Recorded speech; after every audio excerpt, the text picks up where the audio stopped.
I'm sad to say that the fun is almost over. It's been a fun ride. It's been a great 8 years or so following the development of this game, the soap opera-like journey of it's in development, will it be good? Then people are getting fired, there's dramas, studio itself gets fired, the game gets moved to another studio, there's more dramas and leaks, the publisher is saying that the game is going to suck, the devs are saying questionable things, they're trying to cover that up so that we still are tricked into thinking maybe this will be an actual sequel to Bloodlines and we waste our money, but this whole journey, it's been kind of entertaining. Most of the time, it's been pretty boring. Nothing's been happening. There was like a whole year of no news. Last year, they revealed gameplay, then nothing. So I can't really say it's been that entertaining, but it's been something. So there's that, and it's going to come out. The game's going to release. We'll probably take a look. I don't think most people are going to waste their money on it, but intriguing. We could look at a few videos of people playing it and look at it and then forget about it and move on to the next disaster or a game that you actually like to play, one or the other. So it's been fun, but we now have the review roundup. So the mainstream reviewers who we can all trust, they've been scoring the game, they've been letting us know what they think, and really nothing's changed from the previews that went out a couple of months ago, I think it was, where a few select outlets were allowed to play the game. I think there were a few YouTubers who played it as well, and the consensus from, I'd say, anyone with any credibility who we know has actually played and enjoyed RPGs in the past was basically, this is nothing like the original Bloodlines. It's barely an RPG, really. I mean, you choose some perk points for combat, but that's really it. Nothing really changes. Your choices don't really matter. There's a few different endings, apparently, but that's basically it. It's more like a walking simulator with shoehorned in combat and maybe a couple of choices that matter at the very end. That's it. Does not resemble the original at all. It's basically just a middling, disappointing game, even if you forget about the fact that it's a Bloodline sequel and there should be expectations. Even forgetting that, it's just not that good. That was the consensus a couple of months ago. That hasn't changed. The reviews say the same thing. It's got a 64 on Metacritic, which would be middling in any context. We know how the game industry works, where it's basically, from most reviewers, anything below a 7 out of 10 is borderline unplayable. Don't go anywhere near it. It's probably broken. There's huge problems. Just don't worry about it. That's anything under a 7 out of 10. They don't use the full 1 to 10. We've always known that. So 64 in the yellow is considered really, really bad. And this isn't a AAA game. Obviously, I wouldn't call Paradox, the publisher, a AAA publisher at all. But they're kind of there. They're in the industry. They spend a fair bit of money on advertising, I'd assume, with all their strategy games and everything. They've got a bit of cash to splash. So this isn't really a publisher that you would just piss off for no reason. They would only, these mainstream outlets, give this game middling scores if it actually sucked. If it was actually no good and it wasn't worth anyone's time. Now, I mention that because a lot of indie developers will get scores like this even if their game is alright and it's not that bad. It might be a bit rough around the edges, but it's fun. It'll end up with like a 64. I think of different genre, but Ukulele, for instance. They released a sort of remake, Replayly, and I doubt that has really good scores, but it is genuinely a fun game, and sometimes you should ignore the critics if it's the sort of game that you would have fun with. That's your sort of thing. So I'm not saying let's believe the critics and everything they say is golden. They're the experts. They're the professional journalists. But I just mentioned that because there's a lot of cope doing the rounds, which is like, oh, why are we trusting reviewers now? When it's any other game, like the Veilguard, and they give good scores or whatever, everyone says, don't trust them, they're shills, they're hopeless. But then when it's Bloodlines 2 and they're giving middling scores, then it's like, well, they're saying it's crap, it is crap, we knew it. But it's like, first of all, they're much more likely to give inflated scores to these games, especially a Bloodlines 2 where, sure, it's not as progressive, we could say, as a Veilguard, which was really in your face, but it's got the same sort of vibe. We've all seen fire, we've heard the dialogue, HR in the room. If you look at some of the videos, it's definitely got that vibe. So it's like, it's just not a game that you would give a bad score for the sake of it. Like, the people making this game, they're allies of the sort of people who are reviewing the games. So there's that. It's got a bit of the Veilguard kind of going for it. So no reason to give it bad scores for no reason. And again, Paradox, the publisher, has money to throw around. That's why these reviewers normally give positive reviews. It's not because they've been necessarily bribed under the table, but it's that if you're running a video game website, you want advertising, which is usually publishers spending money to show off their games. So they're not going to spend that advertising money on your website at your gaming outlet if you keep shitting on all of their games. Most of the time, the reviewers are very close together, and again, the IGNs, the GameSpots, it's always like 7 out of 10, 8 out of 10, even if it's a bad game, because they don't want to get on their bad side. And we've seen examples in the past of reviewers actually getting fired for giving bad scores. There's exceptions. There's things like Alien Isolation, which is a Sega game, I think. That got a really bad IGN score. That stood out like a sore thumb. Doesn't happen that often. It's usually only indie games that get shat on this bad as Bloodlines 2. So the cope about, oh no, the reviewers, they're lying. The game's actually a hidden gem. No, don't believe these. I'm not buying that. I think this is the best it was ever going to get. Like, it's a middling game. That's why it's got a 64 on Metacritic, and most of the reviews are not very good. There's a few positive ones which we can go over, but most of them are not so flash, not so hot. And the reviews, for the most part, do sum up what we've all really been thinking about the game, which is, this is obviously not a Bloodlines sequel at all. It's barely an RPG. It's basically, and I'm going to use this example because I thought it was quite good. It's one of the really, really low ones. We're getting into red. We're getting to 3 out of 10 territory. This one was pretty good. A cobbled together walking simulator with a dead world and poorly paced linear narrative that's unconvincingly pretending to be an action RPG. Vampire Bloodlines 2 is a disaster and not the sequel its legendary predecessor needed or deserved. And it's just perfect because I've always had this thought, which is like, it just feels like a walking simulator. But I didn't know if that was the best way to describe it because it has combat in it, but it just felt shoehorned in. But they knew they had to put combat in there, or they couldn't even get away slightly with pretending it's a sequel and getting away with this, basically. They can't just make it a walking simulator, even though that's what the developer, the Chinese Room, is known for. So it has combat, but it feels like a walking simulator. The structure of the story and how you kind of go through that side of the game with the writing and everything, it just feels like a walking sim. And this reviewer says the same thing, so I thought that was kind of interesting. But really, we're seeing this for what it is, which essentially it's just a linear action RPG. Like the guy said, it's more like a walking sim and how the story is presented. There's like a sort of open hub world. It's not very big. You can't really enter any of the buildings like you could in original Bloodlines, where certainly in the first few hubs, maybe not the Chinatown one, but the other ones, you could go into pretty much every building. There was a purpose to everything. It all tied to a quest or one of the main story missions and so on. It just felt like a living, breathing world. This one does not feel like that. It's more of your sort of generic slop mini open world that we have these days, where maybe the art department gets to work and it looks all right. Some of the positive reviews sort of say, oh, it's a realistic Seattle, sort of. That's a positive. What's that got to do with a vampire RPG? Nothing, but they've got to think of something to praise. So the somewhat open world, there's nothing really to do in it. You can't talk to any characters outside of the story. There's not really any side quests either. So that's another reason you can't go into any buildings. You don't really need the buildings. There's no side quests.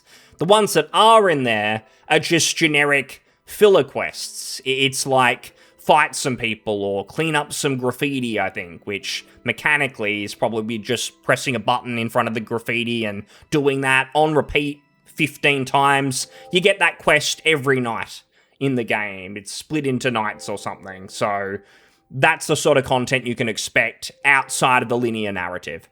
So there's just not a lot there. Linear story, boring generic side quests, an open world where you can't do anything in there apart from jump around on the roof.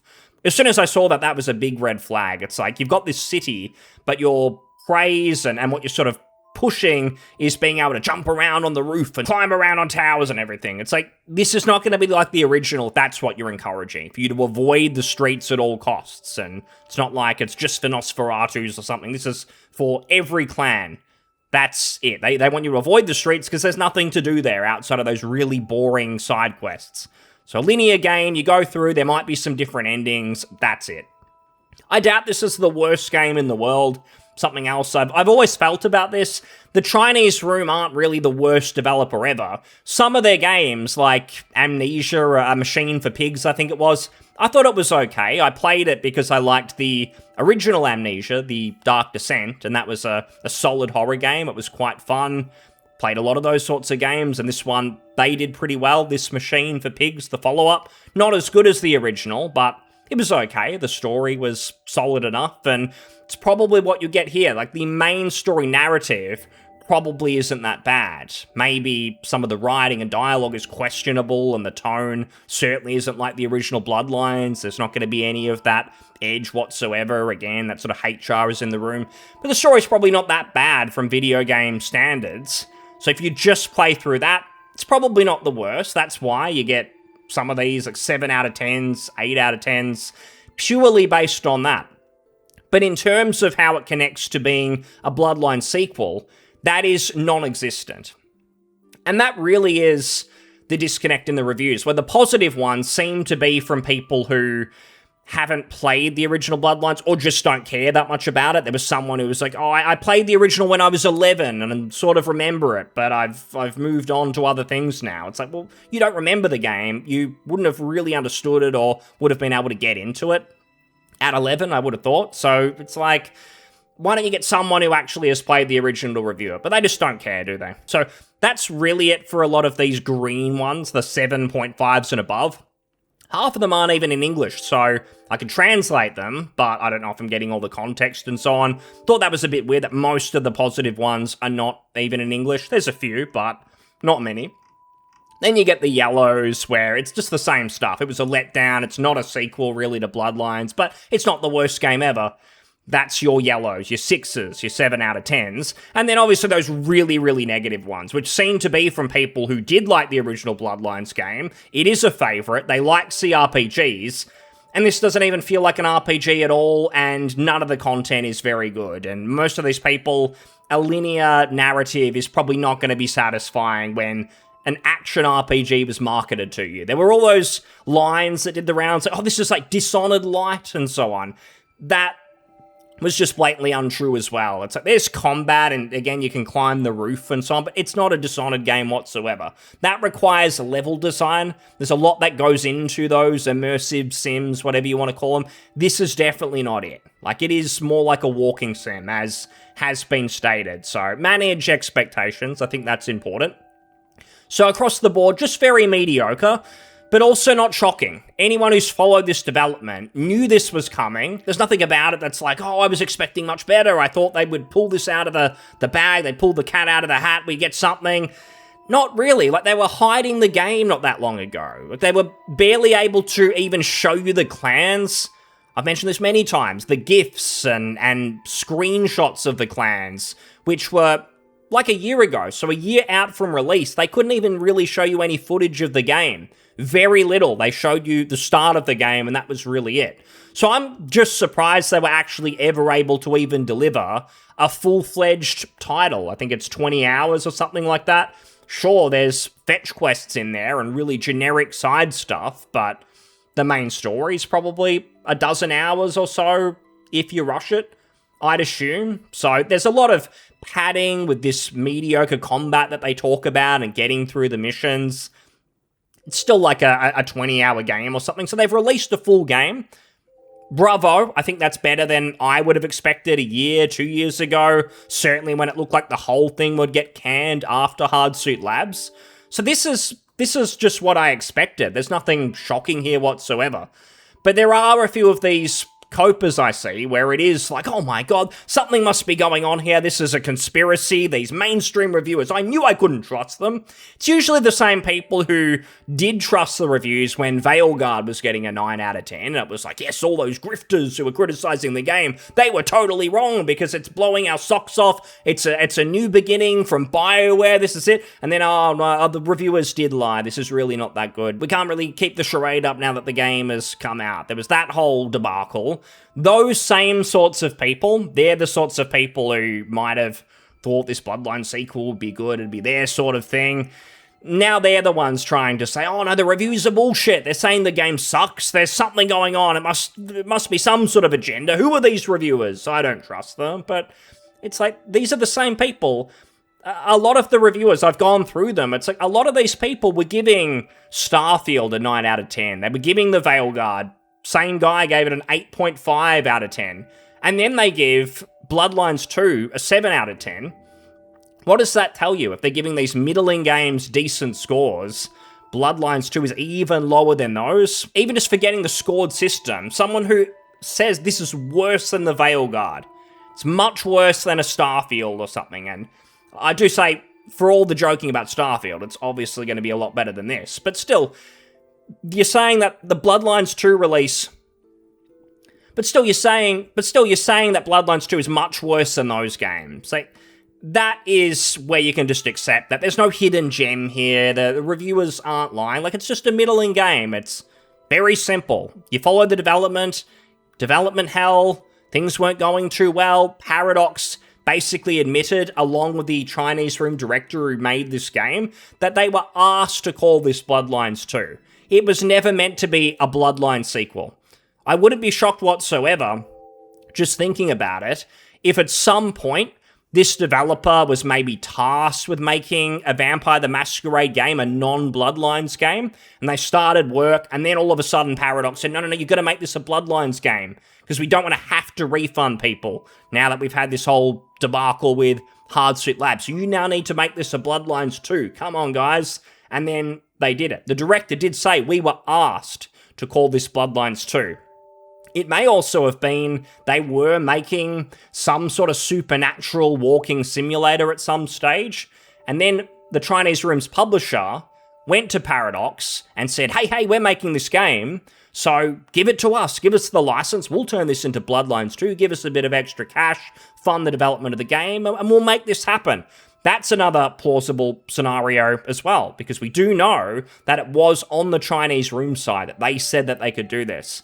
So there's a lot of potential stories, maybe they'll eventually come out, but it's just not a Bloodlines sequel. It's basically just the consensus from everyone now. Every single person who's played the game says it's not a Bloodlines sequel. It's just not what this is. It's a totally different game. And that is pretty much just the story of this development. It's essentially that Paradox just lied to everyone and tried to deceive people. They maybe went in with good intentions at the start.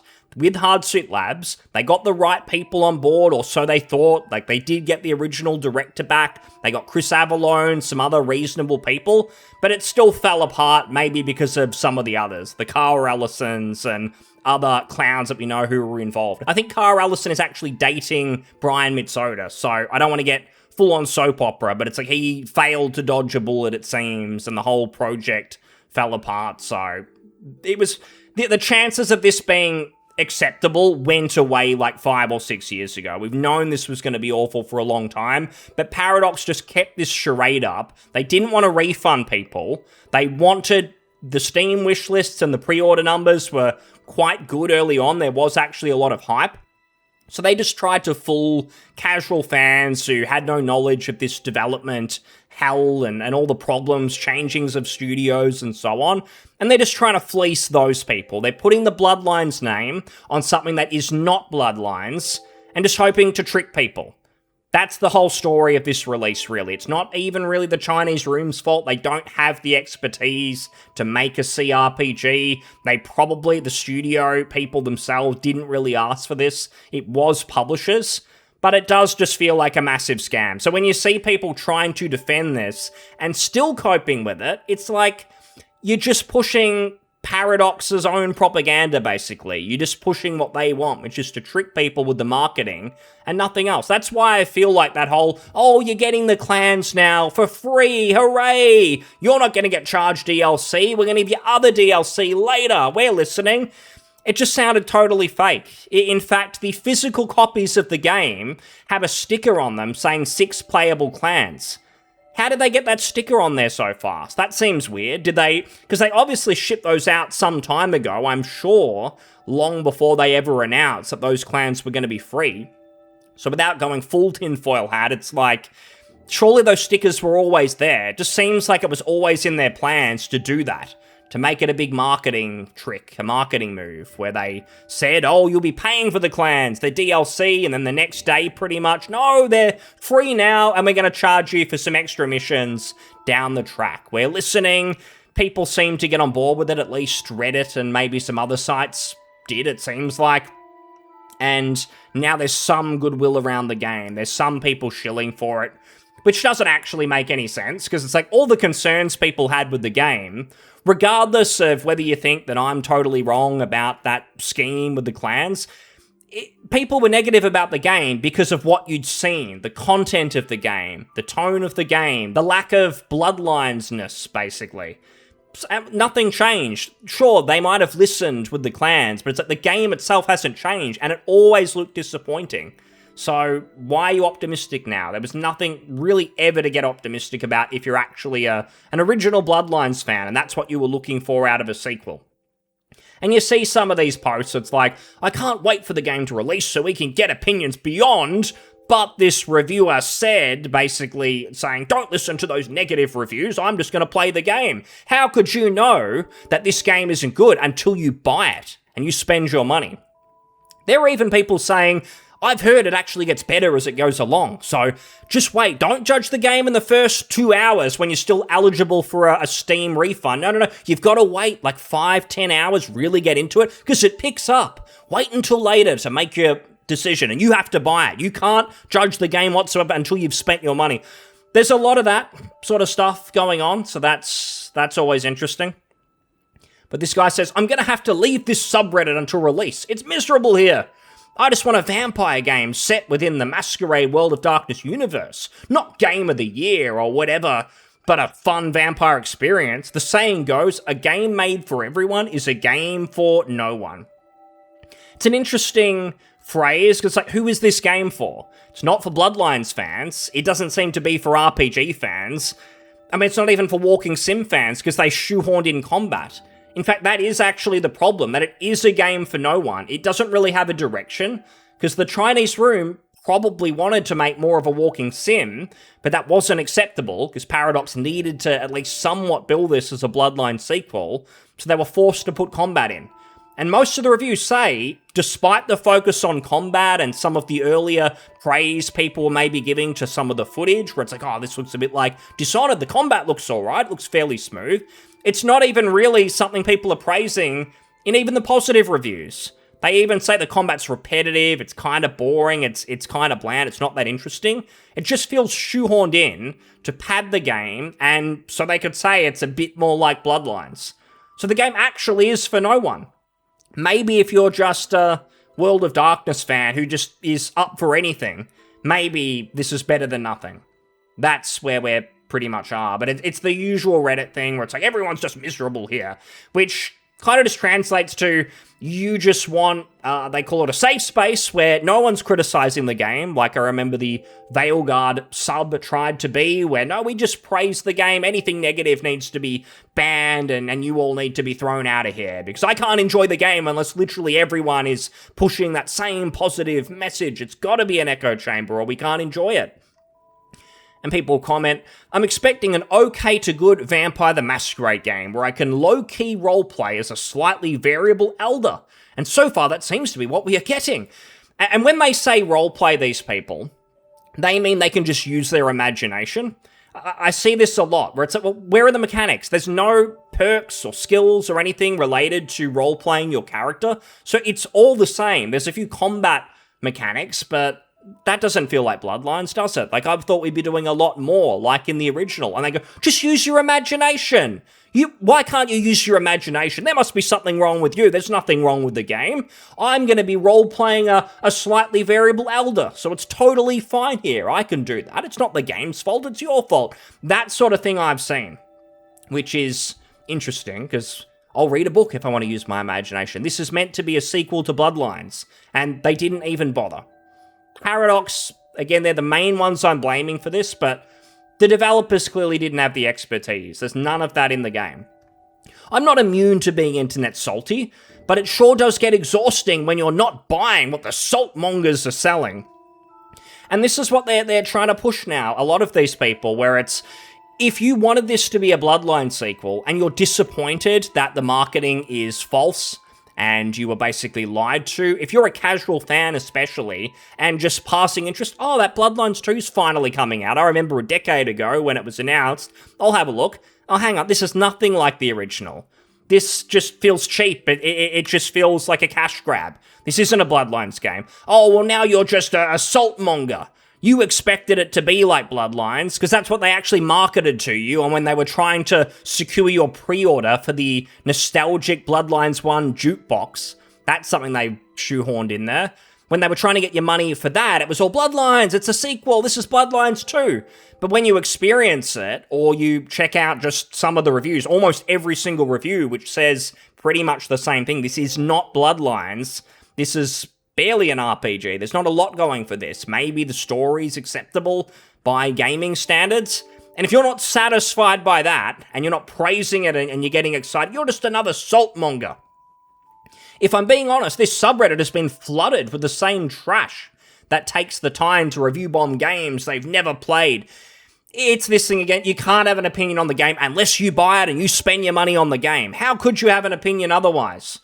People can dislike many things, but to go out of their way to attempt to make everyone around them miserable instead of moving on is just a sad experience. So again, if you're disappointed by this false marketing, if at some point you thought, hey, maybe there's a chance of a Bloodlines 2 that isn't shit, there's not a lot of games like this, a CRPG in a supernatural setting. I think that's what most people love most about the original Bloodlines. And that's at least for me, which is, it is a CRPG in a supernatural setting. You don't get a lot of those. It's very rare. It's usually sword and sorcery, or it's certainly not sort of first person, that immersive sim kind of vibe. Maybe there's some isometric ones and so on, but there's very little like this. It's very unique.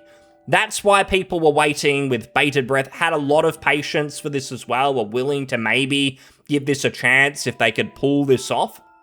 It was that. It wasn't really World of Darkness specifically. It wasn't, oh, the game has vampires in it, as people say. I just want to play a game with some vampires. Run around doing cool stuff as a vampire. That wasn't really it. And that's not why this game was called Bloodlines 2. It was to bring in people like that, who enjoyed the original, I'd say for those reasons. A very interesting, in-depth, supernatural CRPG. They didn't even try with that. So if you're not just going away, now that the disappointment has sort of sunk in, that this is just blatant false advertising, it was a scam really from Paradox, if you're not just going away and shutting up, you're the problem. Stop making everyone miserable, because these people who've deluded themselves for some reason, they need to be just left alone. And it's not even that anyone's actually saying anything to them and saying to them, you can't enjoy this, stop having fun. People are just mentioning in the right places, hey, this doesn't look very good. That's upsetting these people, because it's like, I can't enjoy it if I see anywhere someone say something negative. Everyone must go away to suit me. That ends up being the mindset. It happened with the Veilguard, it's happened with many other games, and doesn't usually work out, because this state of mind works now before the game releases. Once it comes out, like with the Veilguard, even the super fans disappear pretty quickly. Because then they can't just blame salt merchants, like the actual game sucks and isn't fun. When even you're turning it off, it's like, well, I can't really blame anyone but the developer at this point, or the publisher in Paradox's case. And there's a lot of posts like this. You've got this meme, sort of, where they're saying, everybody is dissecting reviews, they're worrying if Bloodlines 2 will be good or not. Those losers who were maybe expecting that this game, marketed as a sequel to a cult classic, might be trying to at least resemble that game, trying to do the same thing. Again, it's pretty specific because there are Vampire the Masquerade games that do not have the Bloodlines title. It's not like every video game in the universe, in this universe specifically, has Bloodlines in the name. It doesn't specifically for that reason, because Swan Song and Redemption and other games aren't trying to be Bloodlines. They're doing something else. But then this game, that is also doing something else, decided to slap the Bloodlines 2 name on it. So that would normally mean it is trying to be like the original Bloodlines. That might actually be a clue. But it's not. It's a scam to get nostalgic old fans to waste their money, basically. So again, if you're engaging in that, if you're looking at reviews and you're worrying if Bloodlines 2 will be good or not, which is, for most people, is it anything like the original? Does it resemble the original? No? Oh, well, you're just one of these people. Why are you dissecting reviews? Me, I just like Vampire the Masquerade. I think vampires are neat and will definitely enjoy the game, even if it won't win Game of the Year. I'm just a casual fan. I just don't really care. I'm always happy to waste my $60, $70. I don't care about quality so much. As long as it's got vampires and it's neat, that's enough for me. They do this every time where they sort of act like they're the ones who don't care, and it's like, I just want a fun game. What's all this noise? Why is everyone being so loud and angry about this game?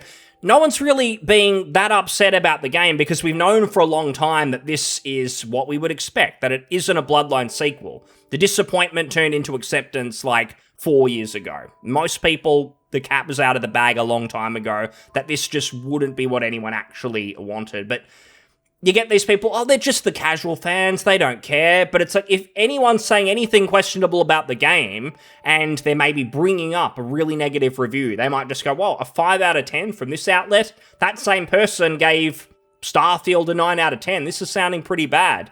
And then these people call for, I'm leaving the sub, I can't stand this negativity. And there's a lot of these people where it's clear they don't care about Bloodlines, which is fine. They'll play anything World of Darkness. They'll play anything Vampire the Masquerade. They don't care about Bloodlines, really. But then they act like the fans who've been sort of lured in with the Bloodlines name, they're the problem. They're the ones with the false expectations, and they're putting those expectations onto the developer, and it's totally unfair. They're insane. They're salt merchants. It's like Paradox kind of invited us here with the marketing, with the name. So it's right to feel disappointed about this, that this does feel like a genuine scam. It's not like, oh, mistakes were made and they tried to make a Bloodline sequel, but it didn't quite work out. It's very clear from the very start, at least when development moved to the Chinese room, that they were not at all trying to make a Bloodlines game. Anything to do with Bloodlines, like adding combat and maybe even the open world itself, which seems pointless. It's just got fetch quests in them that are extremely lazy from what everyone said. Anything to do with Bloodlines was shoehorned in specifically so Paradox could take advantage with the marketing and rip off old fans of the game.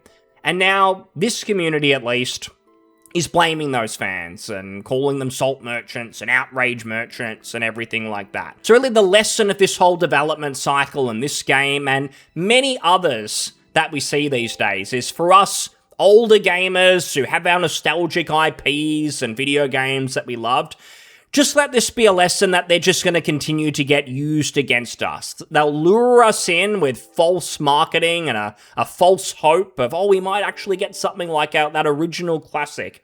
They'll even use, like, Baldur's Gate 3, like the rare exceptions where things work out. That'll kind of get used against us, so we get excited about a Bloodlines 2 where lightning might strike twice, this could happen again. But for the most part, it's all a big scam. Really, most of the games we're going to like are going to come from spiritual successes, given most of the IPs and the names of old games that we loved are owned by Microsoft. They're owned by the big conglomerates that are never going to do anything with them that we actually want, that are going to resemble any sort of quality. Bloodlines 2, it's another example of it. It's going to release, we know what to expect now, and it's pretty much what we all expected. And I've ranted on about this for a long time, but I don't know how many more times I'm going to get to do it, because it's just going to get forgotten about very quickly, and that's probably deserved. But it's been fun. Thanks for listening. I'll see you in the next one. Cheers. Bye.